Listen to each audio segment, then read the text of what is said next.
thank you to each and everyone for your being here today at this webinar. My name is Yuka Mayarati. Terima kasih buat semua yang sudah hadir di acara ini. It's such an honor for me to speak on behalf of the organizer. Let me begin by giving you a warm welcome to Mixed Marriage and Sponsorship. Terima kasih, saya boleh memperkenalkan diri dan mengucapkan selamat datang kepada kita semua yang ada di sini. Before we get started, I would like to express my appreciation to Indonesian Ambassador, Bapak Mayer Fas. Selamat malam, Pak. Dan three speakers, Mr. Kleiweg, Mr. Grun, and Mr. De Klerk. Thank you for Yasmin as moderator, Imelda as an administration, and Pak Luki from KBRI, and Pak Parno as an operator. We couldn't have done it without you. Dan saya berterima kasih kepada kita semua yang ada di sini, buat Yasmin, Imelda, Pak Luki, dan Pak Parno. Ya, sebagai pasangan yang menikah dengan warga negara asing, kita seringkali punya banyak masalah. Antara lain adalah ketika kita mendengar teman kita atau bahkan kita sendiri mengalami masalah dengan pasangan yang berakhir dengan konflik, dan kemudian mereka nggak tahu harus kemana, harus ngapain, harus menghubungi siapa. Nah, ini kan saudara kita juga, teman kita juga, dan ketika kita tidak bisa membantu, minimal kita bisa memberikan informasi, oh kamu harus ke sini, kamu harus ke sini. Nah, itulah sebenarnya kenapa webinar ini ada malam ini. As a mixed couple, we have a lot of issues like domestic violence that ends in the cancellation of sponsorship. But many of them don't know what to do and who can help in this situation. It could be complicated because we don't know the rules and the language, Dutch as well. So that's why this webinar is very important. Well, I don't want to take too much time. I would like to please Bapak Mayer Fas to give opening speech in this evening. Terima kasih Bu, thank you. Saya sebenarnya bukan opening, tapi lebih memperkenalkan diri dan untuk sebagai pembuka aja untuk acara kita ini. Mudah-mudahan ada kesempatan nanti bagi kita untuk lebih saling kenal satu sama lain. Good evening. First, I would like to express my appreciation to Pak Kleiweg, Grun, and Klerk for your participation today, to give us some advice, enlightening us for the topic that concern all we will discuss this evening. I think every advice, every enlightenment, and knowledge that you will share with us will benefit us all, especially for Indonesian citizens who currently living in Netherlands, not just living, married with the Netherlands people. Thank you very much. Ibu, pertama-tama, Ibu, Bapak, ini ada Bapak juga ya. Bapak, pertama-tama izinkan saya untuk sedikit memperkenalkan diri, karena saya baru datang, nama saya Mayer Fas. Namanya Mayer Fas karena orang Padang, jadi agak aneh dan hanya satu nama, tapi itu tidak penting. Yang penting bagaimana kita bisa bekerja sama untuk sama-sama membuat kehidupan kita lebih baik di masa mendatang. Saat ini kita kebetulan interaksi kita agak terbatas karena COVID pandemi ini, tapi mudah-mudahan setelah ini tahun depan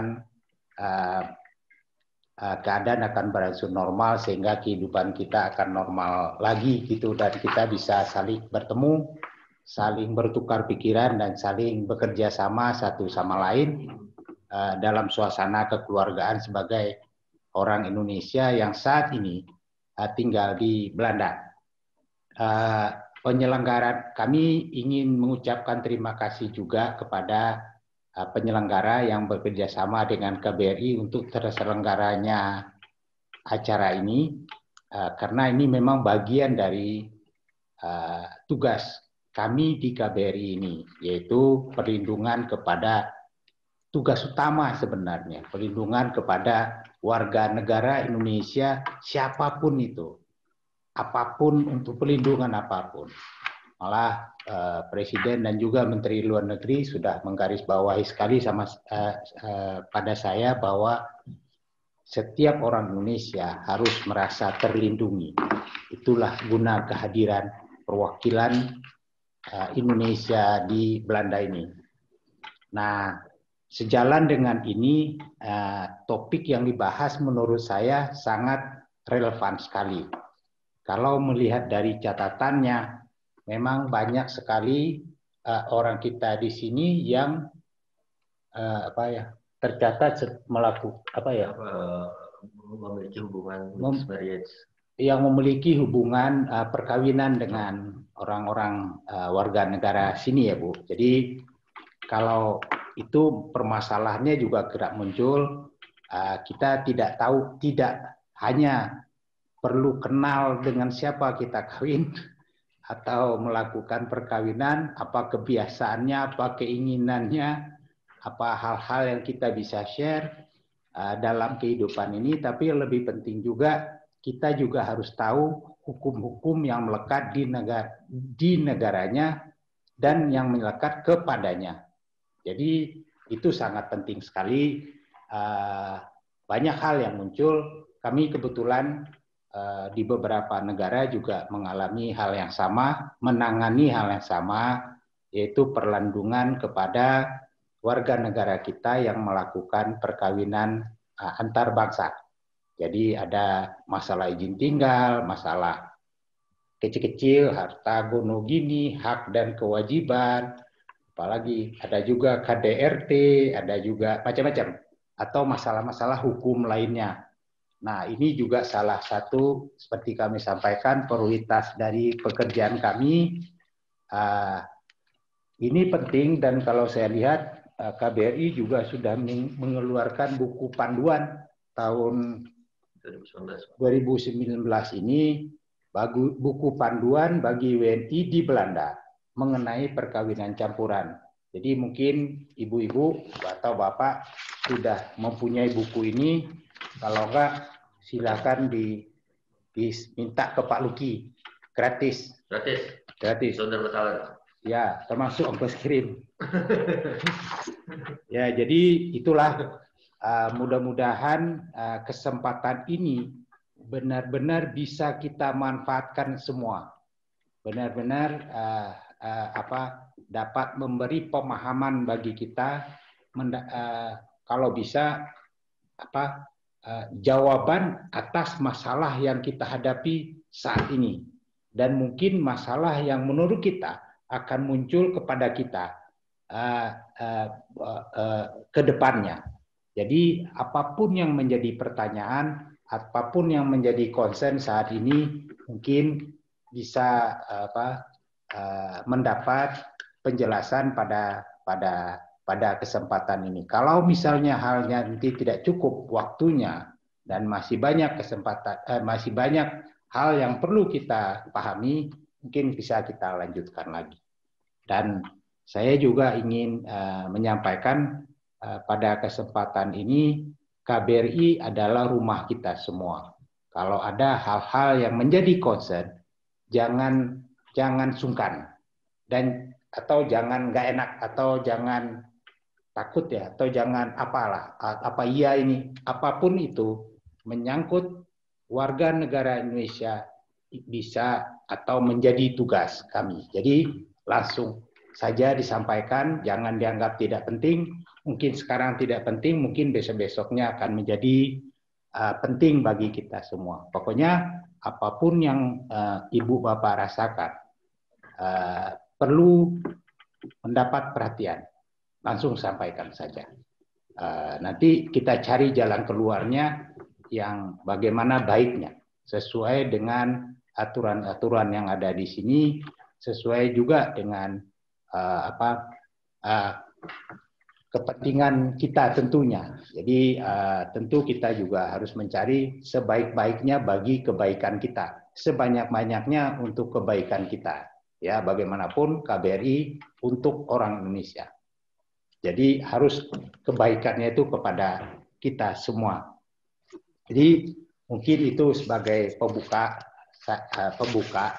bagi saya juga tidak ingin mengambil waktu lebih banyak, karena yang penting adalah topik yang akan kita bahas pada malam ini. Tapi sekali lagi mudah-mudahan ini bisa sangat bermanfaat, bisa menjawab segala pertanyaan-pertanyaan yang ada bagi kita, dan dapat memberi pemahaman bagi kita sebaiknya bagaimana, atau apa yang harus kita lakukan, apa yang harus kita siapkan, atau apa yang perlu kita perhatikan dalam hal ini perkawinan campuran ya, kalau kita sebut ya, perkawinan campuran ini. Dan sekali lagi saya sampaikan, kalau ada hal-hal lain nantinya seperti disampaikan Ibu melalui telepon kemarin, bingung, ada orang Indonesia yang bingung, nggak usah bingung, hubungi aja KBRI. Bagaimana nanti ya kita bicarakan. Ya, kita sama-sama cari jalan keluar. Kalau KBRI nggak bisa, kita adakan seperti ini lagi, kita saling tukar pikiran. Jadi kita coba cari. Mungkin itu yang mungkin perlu saya sampaikan. Sekali lagi, mudah-mudahan ada waktu bagi saya pribadi untuk memperkenalkan diri secara pribadi ya. Tapi dalam hal ini saya mohon dukungan, saya mohon kerjasama, dan saya mohon masukan agar saya dan kami di KBRI bisa menjalankan tugas ini dengan baik, yaitu dalam hal ini memberikan perlindungan yang semaksimal kepada warga negara di sini, di samping tugas-tugas lainnya, yang utamanya juga adalah memajukan hubungan Indonesia dengan Belanda, khususnya untuk mendapatkan kepentingan bagi bangsa Indonesia tentunya. Jadi sekali lagi terima kasih, thank you once again to Pak Anton, Pak Robert, Pak Martin. Thank you for your time. Thank you for your advice, maybe knowledge that you will share with us about the topic that we will discuss for this evening. Thank you. Terima kasih Bu. Assalamualaikum warahmatullahi wabarakatuh. Thank you Pak Mayerpas. Terima kasih banyak. And before we get started, I would like to invite all of participants to switch on the camera because we want to make a picture. It takes maybe 30 seconds, right? Ini kita semua pengen berfoto sama bapak-bapak, dan mungkin ini juga baik buat kita semua untuk lebih saling mengenal gitu ya. Kita senyum atau ngangkat tangan atau? Boleh. Atau diam dulu 20 detik? Iya. Enggak, ini operatornya. Siap, Bapak. 1, 2, 3. Oh. Iya. Oh, udah ya. Satu lagi katanya, lagi mungkin ada yang kurang pas. 2, 3. Udah, oke semua. Oke semua. Nanti di-share. Nah, Iya, nanti kami terima share. kasih. Baik. And now I need to hand over it to Yasmin as a moderator to conduct this event. Silahkan Yasmin untuk memandu acaranya. Yeah, thank you, Mbak Yuke. Thank you very much for this opportunity. I would like, first to introduce my name. Saya ingin memperkenalkan nama saya, Yasmin Soraya.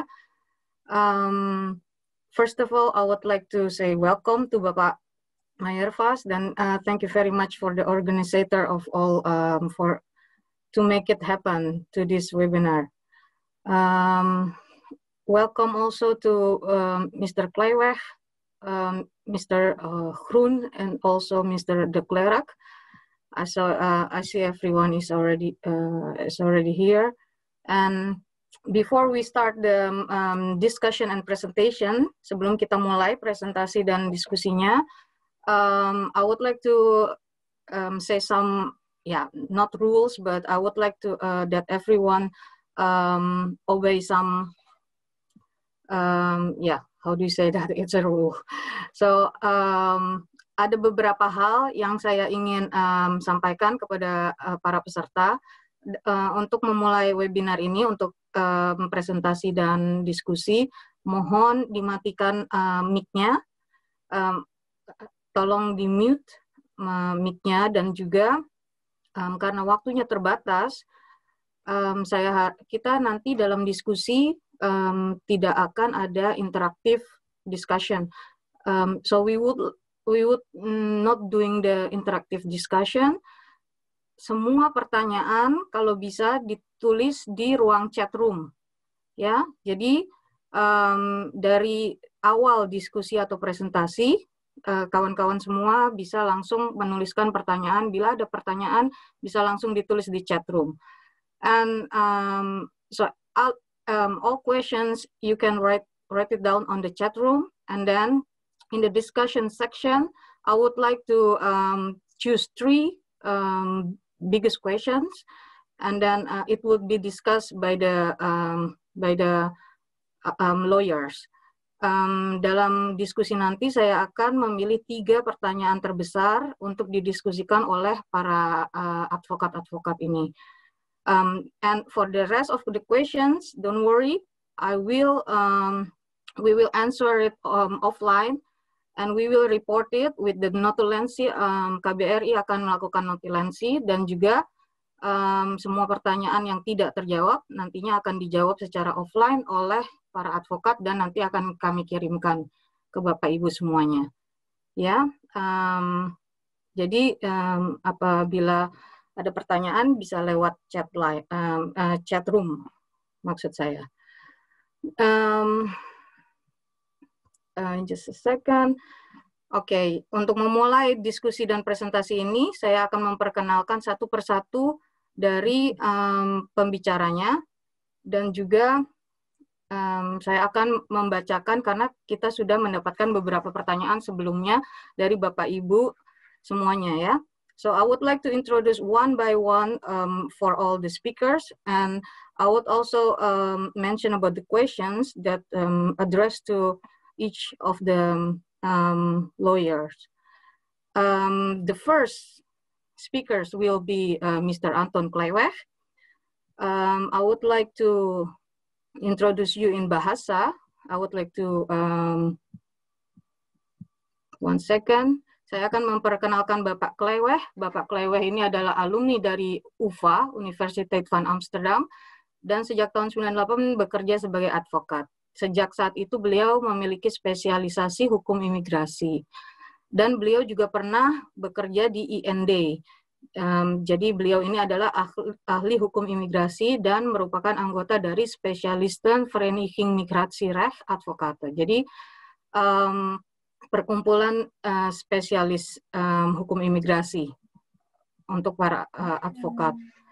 Dan beliau ini telah menangani banyak kasus khususnya untuk migran Afrika, Filipina, dan juga Indonesia. Informasi mengenai kantor advokat ini nanti akan saya taruh, ya, link-linknya mereka di chat room juga. Jadi kawan-kawan bisa langsung klik untuk lihat websitenya mereka. Oke, and questions yang disampaikan untuk Mr. Kleiweg itu kurang lebih, kalau saya klasifikasikan questionsnya adalah mengenai bagaimana menikahi orang Belanda dan juga EU citizens atau orang yang berkewarganegaraan EU yang ada di Belanda. Lalu banyak sekali yang bertanya mengenai sponsorship. apabila mereka datang kemari disponsori oleh suaminya atau di cancel sponsorshipnya atau sanksi mengenai sponsorshipnya atau bisa nggak sih ganti sponsorship? Nah, itu semua pertanyaan untuk Mr. Kleweh. Dan yang ketiga itu ada pertanyaan mengenai syarat-syarat mendapatkan residence permit apabila sponsorshipnya hilang atau misalkan hal lain-lainnya.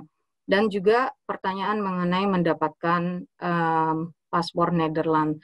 Jadi hal itu akan dijawab secara langsung oleh Mr. Anton Kleweh. Okay, I will make it short, and I would like to give the floor to Mr. Anton Kleweh. Yeah, and yeah, the floor is yours, Mr. Kleweh. Alsjeblieft.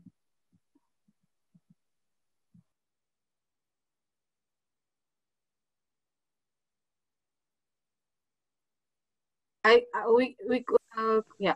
Yes, it works. Thank you. First of all, I would like to thank the embassy and His Excellency the Ambassador for the invitation, and Ms. Soraya for all this work, because I can imagine this is quite a job to organize this. I would like to keep my presentation quite simple about the main rules of immigration law and about one of my passions, intercontinental legal aid, which will be explained later on. I see a lot of people thinking that they don't have rights, but the most important thing is that people, first of all, realize that access to justice is a human right, and since we're all humans, we should have all access to justice. Human rights apply to all people. It doesn't matter who you are or where you come from, whether you are a Dutch national, whether you are a regular migrant in the Netherlands or an irregular migrant, or you're even living in another country far away, but you have a business or you have a legal issue which falls within the scope of the Dutch jurisdiction. Therefore, I would like to emphasize that if somebody has a right, or thinks to have a right, you should be able to claim it regardless of where you're coming from, where you're living, and what your status is. Maybe you don't have a right, that is possible, but if you have the right, it should not be hindered by your status. Often I hear people say, and that it goes wrong, I don't have a right because I am an irregular migrant, or I am living abroad, or whatever. I'm afraid from the police, I don't dare to go to the police, or I cannot go to a lawyer, or whatever. Or my husband can do all kinds of things with me and say bad things about me because I am a migrant or an irregular migrant and I cannot defend myself against it. Well, to be honest, that is really not so. When people, excuse me, when people have a right, they can defend it, no matter the status. And we have the experience with that. That is also why I'm happy to work with Mr. Groen and with Mr. de Klerk, because they are specialized in their field of law and they're good at it. So if you can work together about cases, that makes life much easier. Now, how does this general rule work in migration law? Usually migration is based on family law. If you have family life with somebody, you will be able to apply for a residence permit. For instance, family life with your husband, with your wife, with your partner, with your children. Those are family ties that are protected by the Human Rights Treaty from Strasbourg, and therefore is applicable to anyone who has the right or who has family life. Countries, excuse me, countries are entitled to control immigration and to set some rules about it, but for family life, but they cannot forbid it. And if you meet the requirements, then a permit must be granted anyway. Now, then things become more practical and technical. For instance, the application. If you have family life with somebody, you can apply for a permit to stay, or at least to enter the country. We call that die machtiging tot voorlopig verblijf, and then a residence permit in the Netherlands. And there are some conditions that must be met. A very simple condition is that there must be family life. So if you have children, it must be proven that those children are indeed your children and you have still contact with them. If you have, and let's stay with the example of having a relationship of a marriage. You must have a realistic relationship or a marriage in order to have family life and in order to have a potential right to have a residence permit here in the country. So that is quite simple. Then also, the country is receiving then migrants, but that should not be an unreasonable burden for the country. Imagine that the immigrant is, well, let's say, not so nice. If you're a criminal person, the country, the Netherlands, but also other European countries can say, look, you maybe have family life with this person, but you are a risk for public order, and you can be refused to get this permit. Normally, that is not the case, so this is not really an issue. Another thing is the costs for living for the migrant. There should not be a burden upon the Dutch taxpayer to get to have to pay for the living of the migrant. Therefore, we have the sponsorship, and the sponsor must be able to support the migrant financially for his livelihood for a reasonable level of comfort. So there must be at least minimum salary, and it must be at least for 1 year into the future. And if you have a company, instead of being an employee, it must be for 1.5 years into the future. That is a reasonable demand from the Dutch government, because otherwise there is a risk of people becoming dependent on financial support from the government and therefore the taxpayer. Of course, there are exceptions. For instance, if people are retired, if they're over 66 years old, I believe nowadays, then in reality you cannot obtain enough income to support or to sponsor your family member. But also much younger people who have via or WAJong or an uitkering because they cannot work, then they can get a waiver, being relieved of the obligation to have that income. There are also people who have a WAO-uitkering, for instance, because they cannot, wet arbeidsongeschiktheid, because they cannot work physically or mentally. That happens, that's a problem. And then people can be relieved of the obligation. Even if somebody is on welfare and cannot work, under circumstances that is also possible to get a permit, but it will be difficult, but it is possible. There is one European rule, the richtlijn, directive, that is the gezinsherenigingsrichtlijn, the directive for family reunion, that describes that family reunion should be possible, and in very humanitarian cases, it should be enabled even if you don't meet all requirements. So there is always an option for debate, although you should not expect too much of it. This is so detailed, I cannot explain it in detail. If you have such a problem, consult a good lawyer. What can happen also? Well, you meet the requirements and then you get your permit to enter the country and to live in the country with your partner or husband, and things can go very well, and the reunion can last for a long time.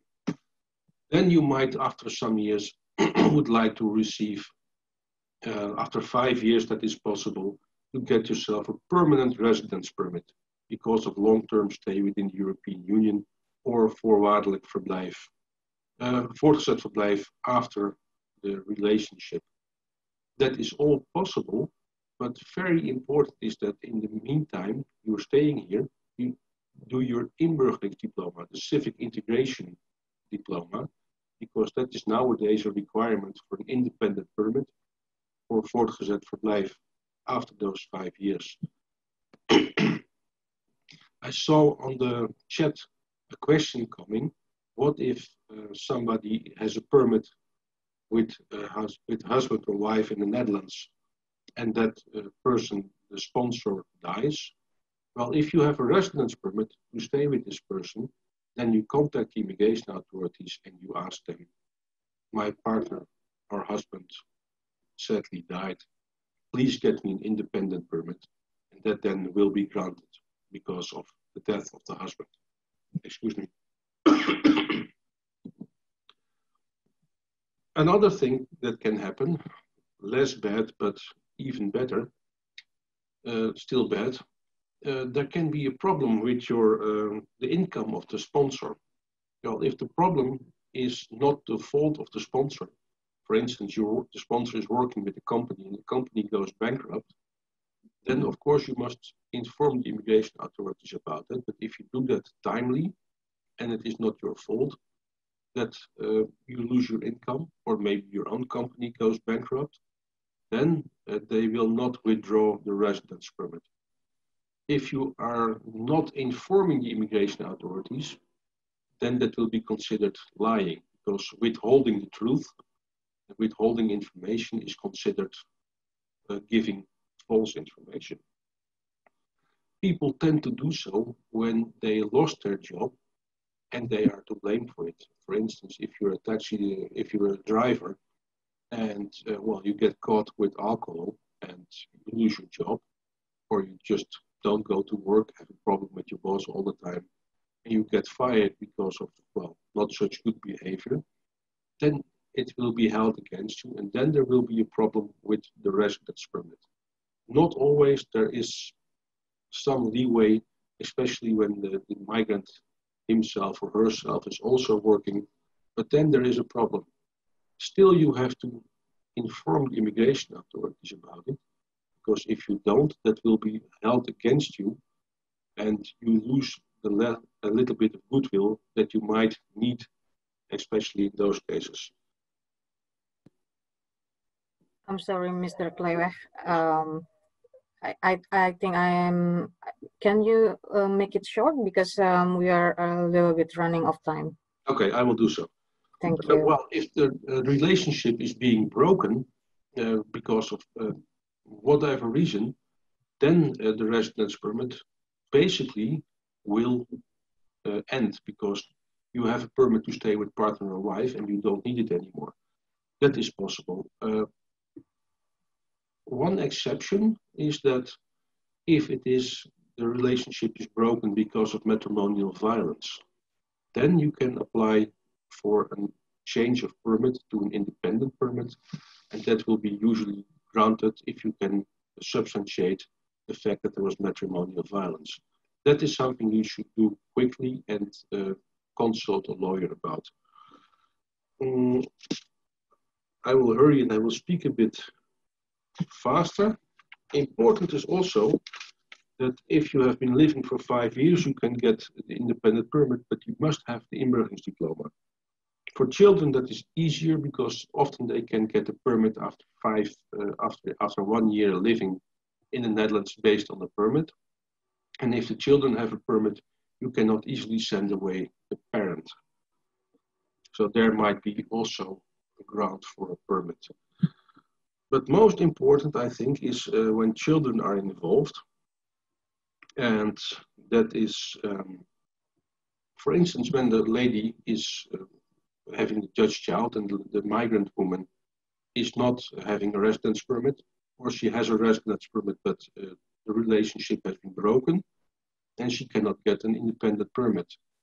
Then the fact that she has a Dutch child or a European child for other countries will give her a right to stay in the Netherlands to take care of her Dutch child and let the child grow up in the Netherlands. Even it is so that if the mother has a child and the father of the child is Dutch, but he doesn't want to acknowledge the child, then you still can claim the fact that he is the child of a Dutch man. Mr. Groen will elaborate on that, so I will refrain. But that is very important. That is also possible for women who are, for instance, living in Indonesia. They meet a man, well, don't blame always the Dutch man, but they get, the woman gets pregnant, the man goes home and forgets about his responsibilities. Mr. Groen is the guy who can remember the gentleman to his responsibilities, and I am then the guy who can get the lady residential status in the Netherlands with the Dutch child. That is roughly the idea. That is what we also call intercontinental legal aid. That is basically what we like to do most, because that is enabling people to exercise their rights and their human rights wherever they are on this world, no matter their status, no matter their status, no matter whether they are rich or not, whether they can pay a lawyer or not, just get justice done. That is what I would like to promote, and I hope that I get a lot of questions about that. Thank you. Thank you very much, Mr. Klewe. I would like to make a little summary in Bahasa, and then I will introduce the second speaker. Jadi secara singkat aja, rangkumannya yang disampaikan oleh Pak Klewe adalah mengenai masalah-masalah imigrasi, tidak hanya di Belanda, tapi juga secara interkontinental. Legal aid itu, bantuan hukum itu bisa dilakukan. Jadi meskipun Bapak Ibu sekarang ada di Indonesia, tapi ada hubungannya dengan suami atau pacar di Belanda, memiliki relasi, itu masih bisa dibantu.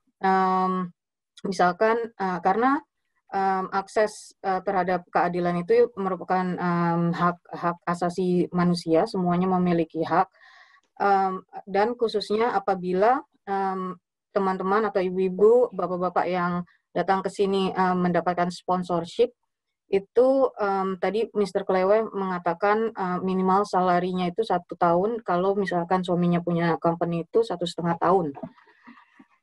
Lalu terus apabila suaminya pensiun, tidak bisa cukup income atau mendapat wayong aid caring atau juga WAO aid caring, nggak bisa kerja karena sakit fisik, mental, semuanya itu masih bisa diusahakan, karena di EU sendiri, di European Union itu ada direktif untuk family reunification. Jadi untuk bergabung dengan keluarga atau suami, istri, pacar itu bisa diusahakan untuk mendapatkan izin tinggal dan datang ke Belanda.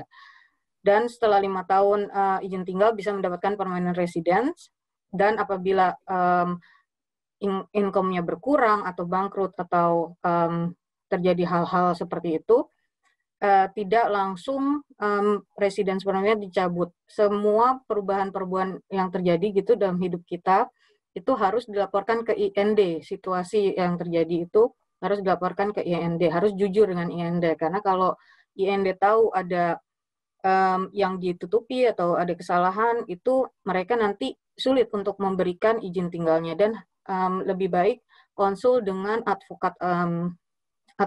Untuk masalah biaya advokat nanti itu akan saya tanyakan. Tadi ada pertanyaan juga saya lihat. Dan untuk anak, apabila memiliki anak dengan warga negara EU atau Belanda atau EU yang ada di Belanda, itu akan lebih mudah. Setelah 1 tahun bisa mendapatkan permit, dan bila hubungannya berpisah, itu tidak gampang untuk dipulangkan. Dan apabila bapaknya tidak mengakui kalau itu anaknya, jadi misalkan Anda di Indonesia dan memiliki anak dari orang Belanda, itu pun bisa diusahakan untuk mendapatkan hak-haknya meskipun di Indonesia. Oke. Jadi sekian dulu rangkuman yang dari speaker pertama. Saya akan lanjutkan. We will continue to the second speaker, Meneer Groen. I would like to give you the floor, but first of all, I would like to read first shortly your profile in Bahasa. Jadi Bapak Groen ini sejak 98 bekerja sebagai advokat, dan praktek hukumnya khusus dalam hukum jaminan sosial dan mengenai perseorangan dan keluarga, serta ada sedikit hukum kriminalnya. Pak Groen ini juga merupakan anggota dari Vereniging for Family and Youth Recht. Jadi perkumpulan untuk keluarga dan hak anak-anak.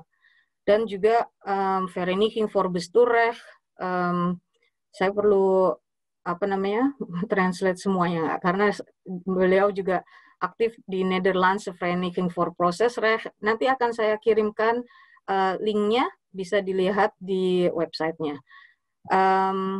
Dan pertanyaan untuk Mr. Groen ini kebanyakan adalah mengenai isu-isu keluarga ya. Bila suami meninggal, lalu istrinya hanya mendapatkan head caring, terus anaknya tidak mau bertemu ibunya atau tiba-tiba cerai, dan hak-hak apa sih yang akan kita dapatkan gitu loh. Ya, Mr. Groen, I would like to give you the floor, please. Thank you very much. Well, you give me the screen, really. Thank you, Mr. Ambassador, and all the participants for participating in this webinar. It's true that I have a close relationship, business-like, with Mr. Kluijweg. And he mentioned already the paternity issue, the fatherhood issue. And it's important that together with Mr. Kluijweg, we can, well, it's not nice to say create, but we can create a Dutch child. If an Indonesian woman gets pregnant in Indonesia and this woman gives birth to a child in Indonesia, and the alleged father is a Dutch person, then the Indonesian lady can come to me or any other specialized family lawyer in order to claim her rights. And as Mr. Kluijweg already pointed out, this Indonesian woman, even if she lives in Indonesia or any other country outside the Netherlands, can claim legal aid. She can request legal aid, subsidized legal aid in this country, because a Dutch legal issue is involved. And this is very important for granting Dutch subsidized legal aid. I can track down, or I will try to track down the alleged father and find a competent court. A competent court is a Dutch court in the area where the father in this country lives, and ask for, and that's a little a difficult term, ask for the legal determination of paternity. Legal determination of paternity is really establishing the paternity, establishing the fatherhood. And normally this is carried out by a DNA test. The court, the father can say anything he wants about relationship or about having intercourse with this lady or not. The Dutch court will always look at the interest of the child, and that the child gets an official legal father is one of the key issues of the interest of any child in this country. The court will normally order then a DNA test in order to see if the father, the DNA of the father matches with the DNA of the child. And then the question you might have is, how can the child give DNA in Indonesia? Because it has to be a certified laboratory who takes the DNA and who investigates the taken DNA. And there is an organization in the Netherlands, which is called Verilabs, and they work together with, well, most of the embassies around the world, and also with the embassy in Jakarta. So the Dutch lady goes with the child to the embassy in Jakarta, and the DNA from the child is taken and sent to Verilabs in this country. And when it matches, the court will normally establish the paternity. by establishing the paternity, the father becomes the legal father, and the mother can therefore also claim child maintenance, alimony. So she can ask that the father pays a monthly amount of money in order to raise the child, in order for the costs of the child. Of course, the Dutch court will look at the fact that the child is living in Indonesia and take this into consideration, that the prosperity of Indonesia is different than in the Netherlands. So it might not be an amount the Indonesian lady expects to get, but nevertheless, it can be an amount to get by in order to pay for some costs of the child. What is important in Indonesia, and I know this from several other cases, that some Indonesian, I say explicitly, some Indonesian people, not all of you of course, but some of the Indonesian people are a little, how can you say it diplomatically, they do not register a birth within the prescribed time limit. When a child is born in this country or in any other country, you should report this birth to a municipality or to a registration office. And some people tend to forget this in Indonesia. I had a case in which the birth was registered 12 years later than the actual birth of the child. And this raises a lot of questions when you have to go to a Dutch court. So when a child is born, and I think that the Indonesian family code prescribes that it must be done within 30 or 60 days, depends on where you live in Indonesia. You must register this. And the same goes for marriages. You can get married in Indonesia, like a Muslim marriage, you get a so-called buku nikah, but this is not a marriage certificate. You should have your marriage registered at your local registration office or the Office of Religious Affairs. This is valid for a Dutch court, and based on this, you can claim certain rights.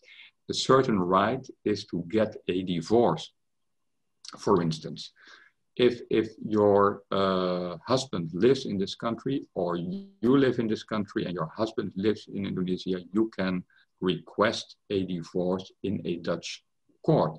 But you need to show, of course, before you can get a divorce, you need to prove that you are married. And this can only be done by submitting the proper paperwork. So we can do a lot. Mr. Kleiweg, Mr. de Klerk. Lost you? Yeah? Or Somebody I lost said him. something. Okay. Can anyone here listen to Mr. Groen? Bayuke? Ya, ya, dengar bagus. Yes, shall I continue? So Mr. Kleiweg and Mr. de Klerk and myself, we can do a lot, but it all starts with proper documentation and proper paperwork. If it's a police report, anything that can substantiate your story and which can substantiate the facts. When you live in Indonesia and children live in Indonesia, you can, of course, claim certain rights in a Dutch court, but a Dutch court can apply Indonesian law. In some cases concerning family law, the Dutch international law states that it follows the law of the country where the child actually lives. And in this example, it can be Indonesian law. So like an alimony case or a parental authority case, custody cases will be judged by a Dutch court based on Indonesian law. Of course, Dutch courts in general are not Indonesian judges. I am not an Indonesian lawyer. So what we do, we tend to look at Indonesian law through the Dutch glasses. And sometimes this can be a little different than when it happened, when the case proceedings happened in Indonesia. But nevertheless, sometimes it's better to get your right in a Dutch court. I believe proceedings in the Dutch court also go a lot faster than in other countries. So you could really get your benefit out of these proceedings in this country. The same goes for visitation rights. If you get a divorce in this country and you have children in this country, and for instance, the husband went to Indonesia, nevertheless, the husband can claim a visitation right. A visitation right, you must look at it like a parental access right. I want to see my children now and again. And how does a Dutch court deal with this when your husband lives on, or your ex-husband lives on the other side of this planet? And then the solution which can be given by a Dutch court is that the wife should travel with the children during the summer holidays, so that the husband can have contact with the child. You can have a contact arrangement through Skype, like you should let him see the children through Skype or WhatsApp videos every week. So for many family issues, there is always a solution, and it can in many cases be a Dutch solution, also based on subsidized Dutch legal aid.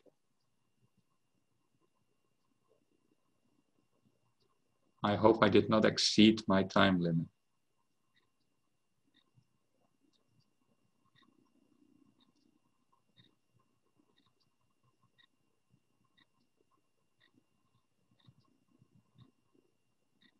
If there are any questions, I can go on if you want, but I think I passed already the 5 to 7 minutes I was given.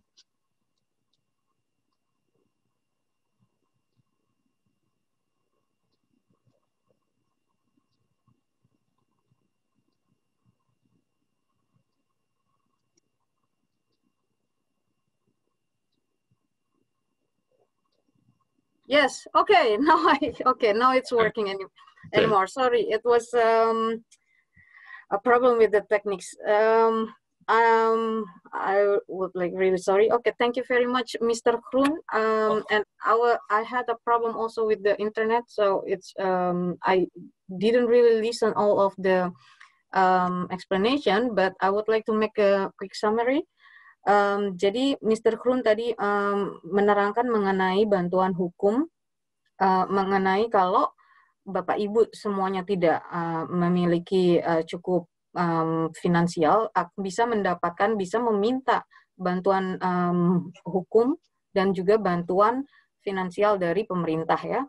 Dan juga semua masalah itu peraturan di Belanda ini memikirkan untuk kepentingan anak. Jadi walaupun bapaknya nggak mau mengakui, tapi tetap akan bisa diusahakan selama semuanya untuk kepentingan si anak. Jadi misalkan melalui DNA atau bukti-bukti lainnya. Dan apabila anaknya di Indonesia, itu pun semua bisa diusahakan untuk mendapatkan hak-haknya.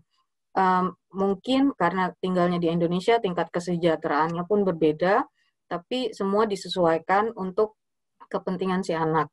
Dan tadi hal yang penting yang saya dengar terakhir adalah buku nikah itu bukan bukti yang valid kalau itu kita sudah menikah dengan warga negara Belanda, itu harus diregistrasi. Karena apabila diregistrasi kita bisa mendapatkan hak-hak kita sebagai pasangan dari warga negara Belanda. Apabila terjadi ada perceraian itu tidak khawatir. Ya, mohon maaf tadi benar-benar ada problem dengan teknis. I would like to continue to because we run out the time. Waktu kita sempit sekali, kita akan meng-cut semua diskusi dan tolong semua pertanyaan melalui chat room. Okay, so I would like to introduce Mr. De Klerk. Mr. De Klerk ini beliau juga sudah aktif lama sekali sejak tahun 2003 untuk Haag Recht Advocate, merupakan alumni dari Universitas Leiden dan pernah bekerja sebagai penasihat pajak dan advokat di Amsterdam. Spesialisasinya adalah untuk para korban kecelakaan dan berbagai tindakan kriminal, khususnya KDRT, karena beliau ini aktif dalam Stichting Landelijk Advocaten Netwerk, Geweld dan Zedenslachtoffers. Jadi untuk korban-korban kekerasan itu beliau aktif di salah satu yayasan di Belanda. Nanti akan saya kirimkan juga linknya mengenai beliau. Pertanyaan kepada Mr. De Klerk itu lebih banyak mengenai domestic violence, kekerasan rumah tangga. Adakah hotline yang bisa dihubungi, bagaimana bila kita menjadi korban, dan apabila kita memberikan asistensi kepada si korban, itu harus bagaimana? Okay, Mr. De Klerk, I would like to give you the floor. Please, because we are running of time, I would like to give you 7 minutes maximum. And don't worry, jangan khawatir, because everything is recorded, kita merekam semuanya, dan kita akan share nanti di YouTube, dan linknya akan kita kasih kepada Bapak Ibu sekalian. Juga pertanyaan secara offline akan terjawab semuanya, dan semua laporannya itu akan kita kirimkan. Ya, I give, please, Mr. De Klerk. Thank you very much. Thank you for the invitation. Terima kasih. Thank you also for the very kind words by Your Excellency. Thank you also for the large turnout. In my screen, it looks, it seems there is more than 100 participants. So that's very impressive. Also to see that there is consular staff present. Very, very nice to experience. It's also very much a relief to see that most questions in the panel regard immigration law and family matters, and not so much my field of expertise, which is indeed, as kindly introduced by Mrs. Soraya, victims of crime, victims of accidents, victims of domestic violence or regular violence or sexual abuse or other crimes. It's a relief to hear that there's very few questions about that, not only because it limits my speaking time and we're short of time, but also it's a relief because hopefully it means that the participants have little experience with victims of violence or with violence themselves. But once again, it enables me to keep it very short, which I will do. Maybe the most important thing that I can tell you this evening, and then you can basically forget everything else I say, is that each victim of crime in the Netherlands is entitled to legal assistance free of charge. And that means that as soon as you meet a victim, or if you become a victim yourself, you can get in touch with a qualified victim attorney, and you can be reassured that you will not be charged anything. And it's not just subsidized, but it's 100% state paid. So not even a one-time fee. Maybe sometimes in rare cases, there is €83 of reduced court taxes, but that's it. Now, there was one question, what to do, what hotlines there may be if you are a victim or if you try to advise a victim. And then the question was, can you reach 112? And of course, especially in cases of immediate danger, 112 is the number you can dial for police, ambulance, firefighting. Also, by the way, in suspicious situations. Apart from that, it's important to contact the Netherlands police to file complaints, to do aangifte, so to speak. And that's an important first step in provoking and challenging prosecution, but also an important first step in creating evidence of whatever criminal, of whatever crime. If the situation is less immediately dangerous, then there are other organizations who can offer help and advice and assistance, such as Veilig Thuis, 0800 2000, but the telephone number is easily to be found on the internet. This is an official organization that provides advice, that can also give advice on an anonymous basis.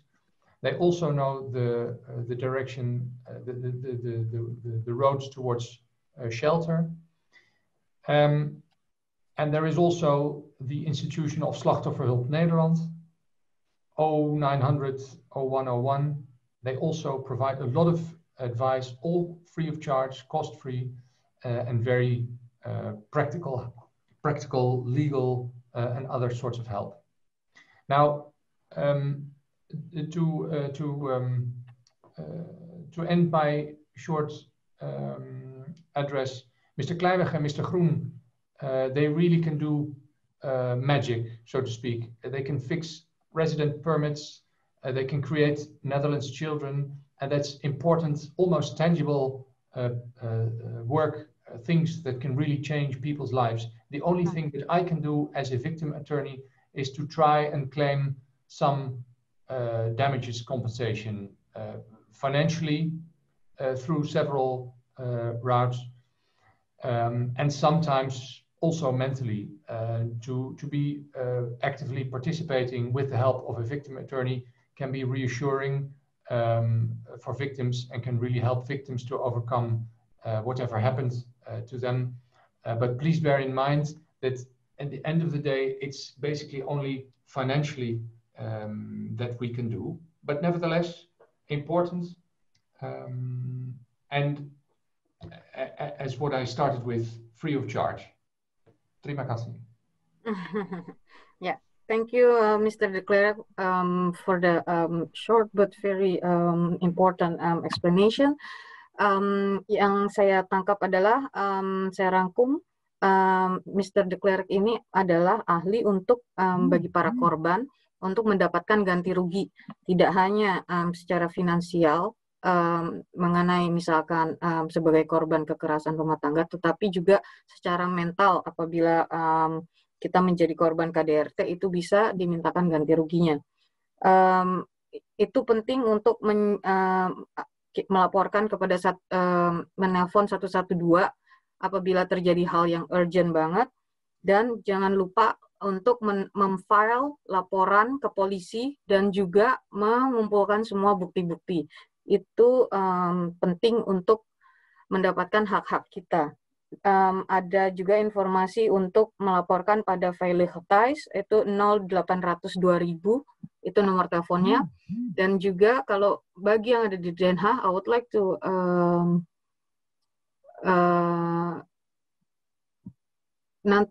ada Stichting, namanya Stichting Perspektif, itu yang ada di Den Haag. Untuk yang di Den Haag itu bisa dilihat juga di websitenya, nanti saya share di chat room. Mohon maaf karena waktunya sudah habis, sebenarnya dari 6 menit yang lalu. Semua pertanyaan akan kita compile dan nanti akan kita jawab secara offline dan akan kita kirimkan laporannya kepada Bapak Ibu sekalian, juga rekaman dari webinar ini. I would like to thank for all the speakers we would not doing the discussion because of the time we are running the time, but for all questions we will make a compilation and we would like to send it to you all, and then please if you could give it the answer via email, and I will share it to the participants. And all of the information about the lawyers, I will give it on the chat room. And now I would like to give the floor back. For the kesimpulan mungkin saya akan berikan floor kepada Bapak Lucky dari KBRI Den Haag. Terima kasih banyak. Thank you very much untuk organizer Bung Ebet, Mbak Yuke, Bu Imelda, dan Pak Lucky. Dan Pak Parno, terima kasih sebagai operator. Thank you very much. Have a good evening. Monggo Pak Lucky.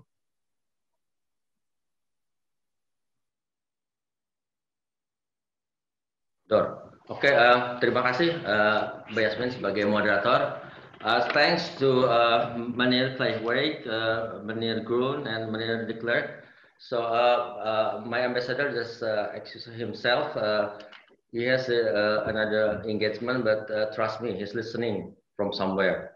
So thank you again very much for your enlightenment on this very important issue to Indonesian citizen. Selamat malam semua. Perkenalkan saya Lucky dari KBRI Den Haag yang menangani di sini protokol dan konsuler.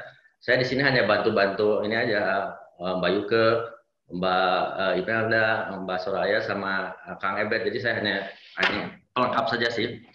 Sebenarnya kesimpulan tadi persesi sudah disampaikan, summary sudah disampaikan oleh moderator. Cuma saya mencoba untuk mengcapture all the important points from we got from the discussions. Jadi yang pertama mungkin ya, permasalahan mengenai sponsorship, mengenai mixed marriage itu kita tidak hanya memperhatikan apa yang terjadi saat ini, cuma hanya kita juga perlu juga untuk bisa memperkirakan apa yang akan terjadi di kemudian hari. Jadi potensi masalah dari isu sponsorship ini mesti kita antisipasi juga ke depannya. Lalu tadi juga disampaikan oleh Pak Dubes bahwa permasalahan sponsorship itu memiliki kompleksitas yang sangat tinggi, multidimensi, berbagai aspek terlibat di sini, masalah keuangan, masalah KDRT, masalah anak itu terlibat dalam sponsorship dan mixed marriage ini. Lalu juga ada poin mengenai tadi dari Mr. Kleijwijk mengenai access to justice, itu merupakan hak asasi kita semua, dan itu semua orang patut untuk mendapatkan akses ke hukum tersebut. Lalu untuk urusan imigrasi, menurut advokat kita itu sangat berkaitan erat dengan family law atau family ties. Jadi ikatan keluarga itu sangat menentukan status keimigrasian kita. Sponsorship itu si penjamin itu mesti reliable, mesti kemampuannya cukup memadai, dan even tadi disampaikan kalau misalnya si sponsor perusahaannya bangkrut itu mesti dilaporkan ke IND, karena kalau kita withhold information itu katanya tidak atau melanggar aturan Belanda. Jadi mesti jujur apa saja disampaikan kepada pihak imigrasi. Ada juga isu mengenai misalnya hubungan rusak antara suami dengan istri, lalu itu akan menentukan juga keberlangsungan izin tinggal. Itu juga akan terganggu, kecuali ada beberapa pengecualian tadi, salah satunya itu bisa disampaikan kembali melalui skema independent permit itu tadi untuk penyelesaian masalah dan mendapatkan izin tinggal terbatas di Belanda. Dari Mr. Groen,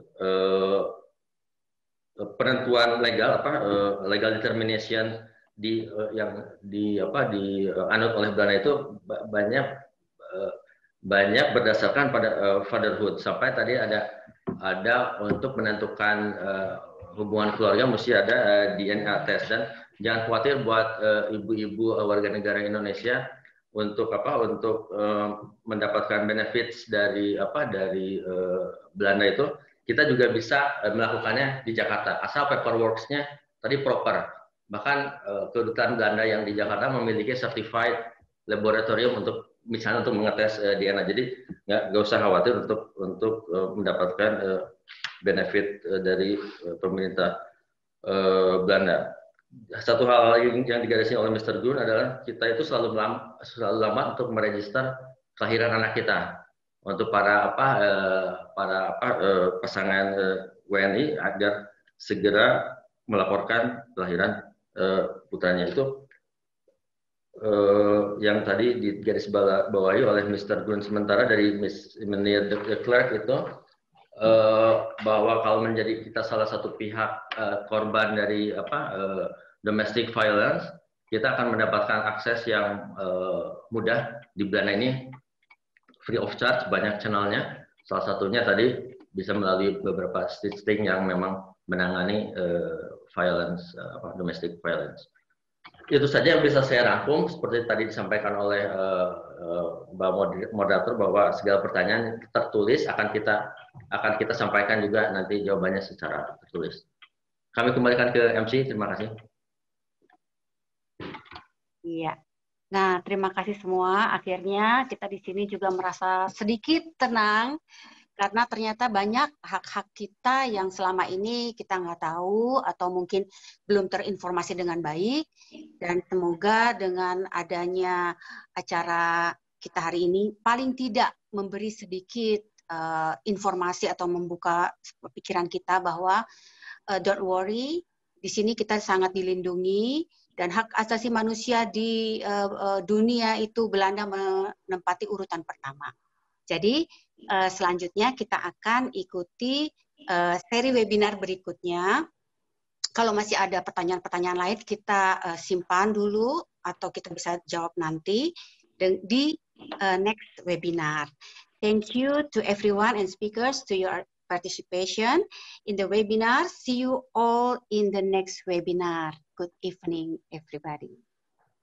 Bye-bye. Bye. Bye-bye.